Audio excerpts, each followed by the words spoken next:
We beginnen nu met het eerste gedeelte van het, laten we zeggen, dus inhoudelijk content van dit maaltijd. Laat mij eerst onderstrepen dat we spreken over familiebedrijven vandaag. En de neiging is te zeggen, familiebedrijven, dat zijn kleine bedrijven. Je simplement vous signaler quelques noms de sociétés familiales. Vous verrez qu'elles ne sont pas si petites que ça. En Belgique, Colruyt, Bekaert, Solvay, Van de Moortelen, Moorkens, puisqu'ils sont là, De Nolf, Galère. Voilà quelques exemples pour la Belgique. Mais si je prends au niveau du top mondial, als ik daar in de top 500 wereldwijd, petite société également qui existe, prenez Walmart, prenez Mars, la famille qui a créé le chocolat Mars. Donc vous voyez qu'il y a quand même quelques grands noms dans tous ces...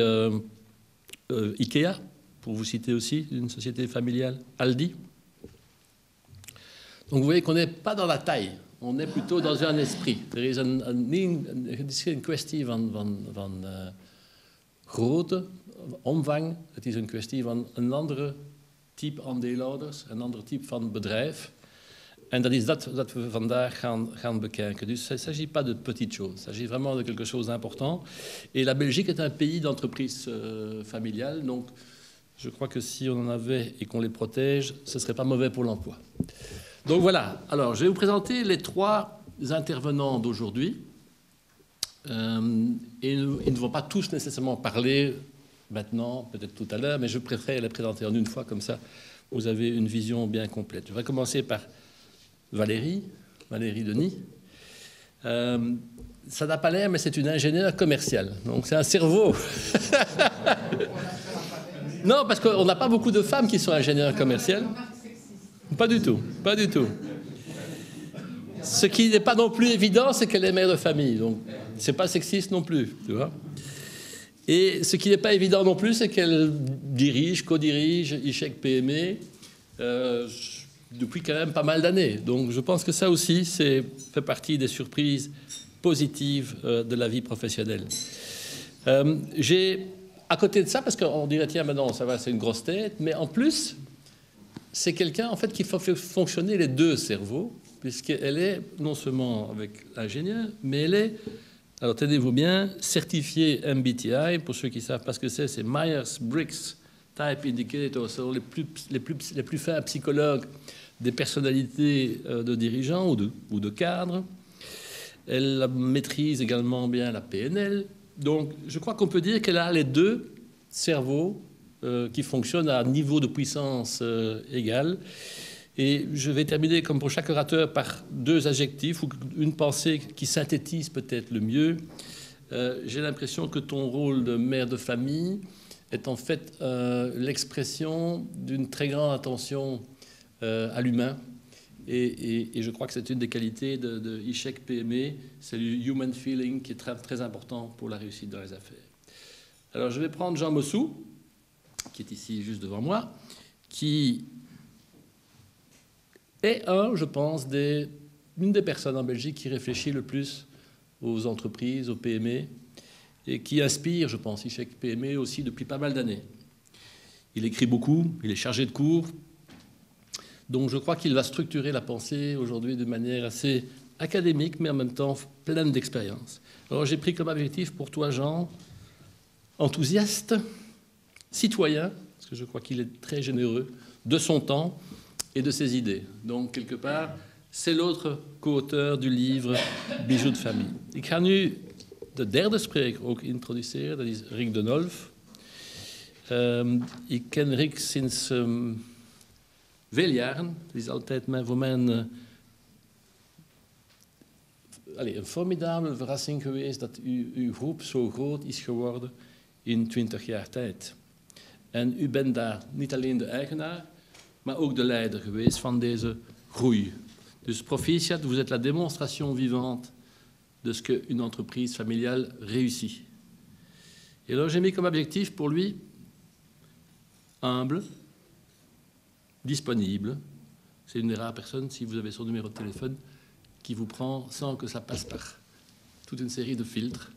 Donc je crois que ça montre aussi quelque part une certaine écoute Et je résume ça en un seul mot, Rick, force tranquille. Ça a été appliqué évidemment à d'autres grands personnages de notre époque, mais je crois que c'est vraiment ça. C'est le bon sens qui avance. C'est le bon sens qui avance. Voilà, ceci étant dit, les trois personnages étant campés, je propose qu'on ouvre le livre Les bijoux de famille et que Jean soit notre guide pour parcourir les pages les plus intéressantes. Jean, je te passe la parole. Voilà.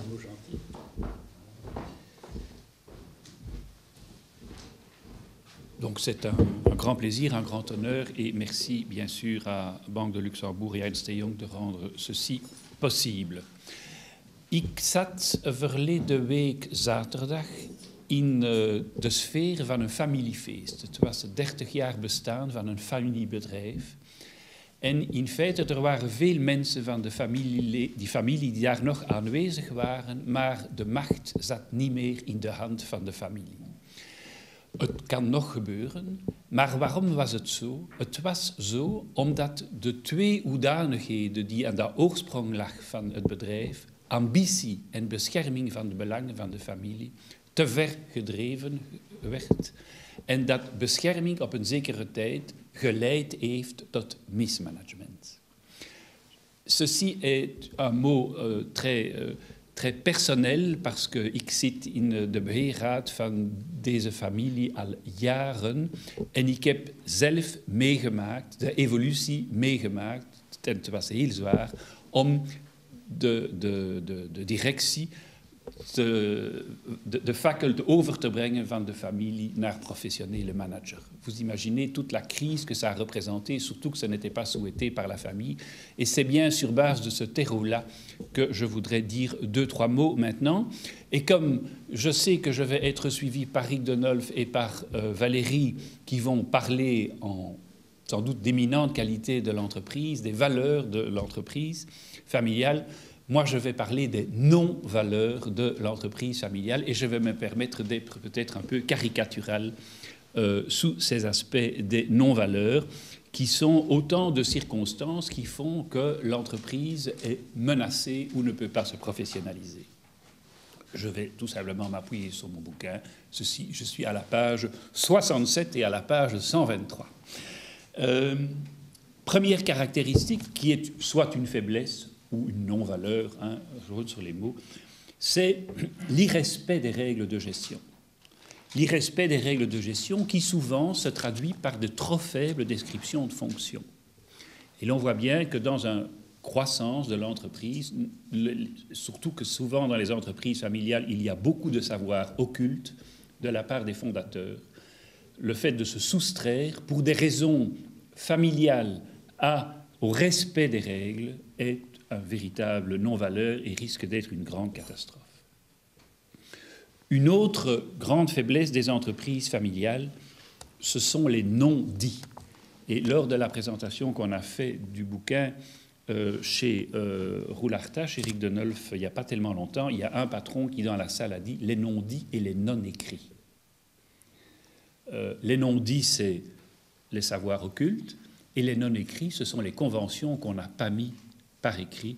Et on voit aussi que dans des entreprises, certainement de première et de deuxième génération, écrire est souvent considéré comme attentat au respect de la parole. Ce que je vais dire, et sera surtout propre aux entreprises de première et de deuxième jusqu'à troisième génération. Je crois qu'après, et c'est ça qui est intéressant, c'est qu'il y a une culture d'entreprise qui s'impose aux managers. Et il y a beaucoup moins place à l'improvisation, à la troisième et à la quatrième génération. Et c'est intéressant de mettre en contact des entrepreneurs de première génération avec des entrepreneurs de quatrième génération, parce que les de quatrième génération ont des choses à dire aux premières. Een ander probleem die zich echt vraag stelt, en ik heb het jarenlang meegemaakt in mijn familiebedrijf, het is het arbitreren tussen het geld die besteed gaat worden aan de investering ofwel aan de dividenden. Is er nood aan nieuwe machines? Frédéric de Zomer, pour moi, c'était est-ce qu'il faut acheter une nouvelle 4 couleurs ou pas une nouvelle 4 couleurs? Si je connais un peu votre univers.